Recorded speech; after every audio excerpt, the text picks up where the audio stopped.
please subscribe and don't forget to press the bell icon to get notified whenever we upload a new video. Shimla में प्रधानमंत्री Narendra Modi, BJP अध्यक्ष अमित शाह और गृह मंत्री राजनाथ सिंह मंच से हाथ हिलाकर लोगों का अभिवादन करते दिखे। पीएम अपने कुछ मंत्रियों और पार्टी के नेताओं के साथ यहां बीजेपी सरकार के शपथ ग्रहण में पहुंचे, जहां सबने मिलकर पहले से मौजूद भीड़ का अभिवादन किया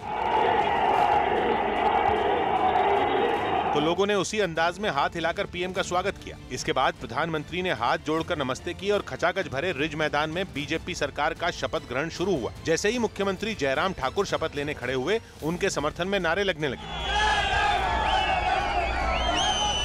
जयराम ठाकुर के बाद उनकी कैबिनेट के बाकी मंत्रियों को शपथ दिलाई गई। हिमाचल के इतिहास में ऐसा पहली बार है जब किसी मुख्यमंत्री के शपथ ग्रहण में पीएम शामिल हुए। हालांकि गुजरात की तरह यहां मुख्यमंत्रियों का जमावड़ा नहीं हुआ। जयराम सरकार के शपथ ग्रहण में यूपी के सीएम योगी आदित्यनाथ और हरियाणा के सीएम मनोहर लाल खट्टर पहुंचे। इनके अलावा महाराष्ट्र के मुख्यमंत्री देवेंद्र फडणवीस और असम के सीएम सर्बानंद सोनोवाल भी मौजूद रहे। शपथ ग्रहण में बिहार और जम्मू कश्मीर के डिप्टी सीएम भी शामिल हुए। हिमाचल की बीजेपी सरकार में मुख्यमंत्री जयराम ठाकुर समेत कुल 11 विधायकों ने शपथ ली, जिनमें 4 मंत्रियों को उनके विभाग भी दे दिए गए। इनमें महेंद्र ठाकुर को सिंचाई, सुरेश भारद्वाज को शिक्षा, गोविंद ठाकुर को बागवानी और अनिल शर्मा को ऊर्जा मंत्रालय सौंपा गया। वहीं जयराम ठाकुर की कैबिनेट में सिर्फ एक महिला सरवीन चौधरी को जगह मिली। हिमाचल में विकास की गंगा बहेगी। बीजेपी ने वादा निभाते हुए सुखराम के बेटे अनिल शर्मा को भी मंत्री बनाया, जो विधानसभा चुनाव से ठीक पहले कांग्रेस छोड़कर बीजेपी में शामिल हुए थे। हिमाचल प्रदेश की नई कैबिनेट में सीएम समेत 6 राजपूत चेहरों को जगह मिली है। जयराम कैबिनेट में 3 ब्राह्मण, 1 ओबीसी और एससी समुदाय से एक चेहरा शामिल किया गया। जयराम ठाकुर की कैबिनेट में बीजेपी ने हर गुट को खुश करने का भी ध्यान रखा।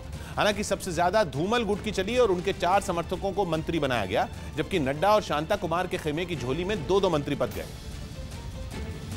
लेकिन मुख्यमंत्री के चुनाव में राष्ट्रीय स्वयंसेवक संघ का पूरा दखल दिखा। खबर है कि जयराम ठाकुर के नाम पर आरएसएस की मोहर लगने के बाद ही उन्हें सीएम बनाया गया। वहीं राजपूत समुदाय से मंत्री बनाए गए गोविंद सिंह भी आरएसएस के करीबी माने जाते हैं। कई नए नामों को तरजीह दी गई है और कई ऐसे विधायक थे जिन्होंने कैबिनेट मंत्री की शपथ ली तो उन्होंने संस्कृत में शपथ ली। शपथ ग्रहण खत्म होने के बाद सीएम जयराम ठाकुर ने पीएम मोदी को पहाड़ी टोपी पहनाई और शॉल भेंट की। दिल्ली में बीजेपी कार्यकर्ता सिर पर मटके लेकर प्रदर्शन करते नजर आए।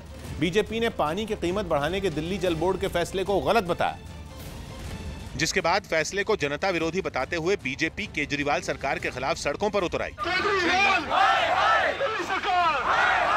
दिल्ली जल बोर्ड के दफ्तर पर प्रदर्शन करने पहुंचे कुछ बीजेपी कार्यकर्ता मटके लेकर आए थे तो कुछ झंडे। इस दौरान वो लगातार केजरीवाल विरोधी नारे लगाते रहे।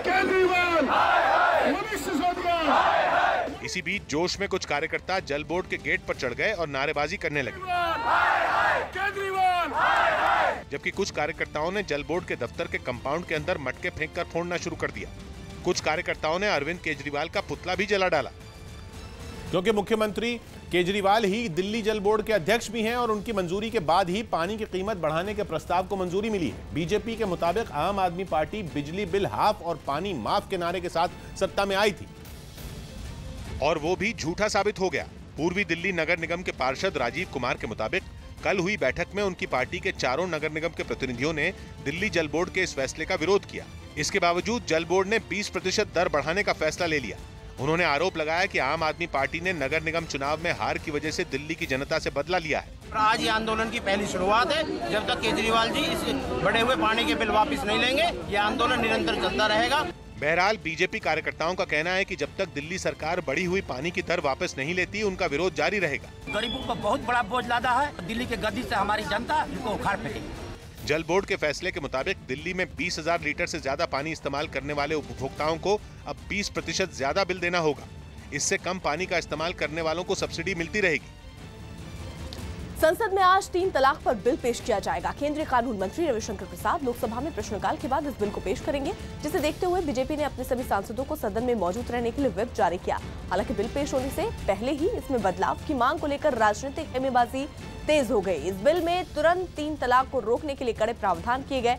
बिल में तुरंत ट्रिपल तलाक के दोषी हैं उनको 3 साल की सजा और जुर्माने का प्रस्ताव है। बिल में तुरंत ट्रिपल तलाक को गैर जमानती अपराध माना गया है। इसमें पीड़ित मुस्लिम महिलाओं को गुजारा भत्ता का अधिकार और नाबालिग बच्चे की कस्टडी देने का भी प्रस्ताव है। बड़ी बात यह है कि 3 तलाक बिल पर मुस्लिम पर्सनल लॉ बोर्ड कड़ी आपत्ति जता रहा है।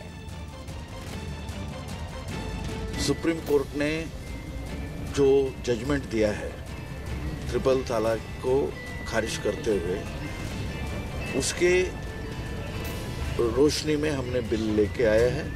सभी विपक्षों से मैं उम्मीद करता हूं और निवेदन करता हूं वो इसको सर्वसम्मति से पास करा दें।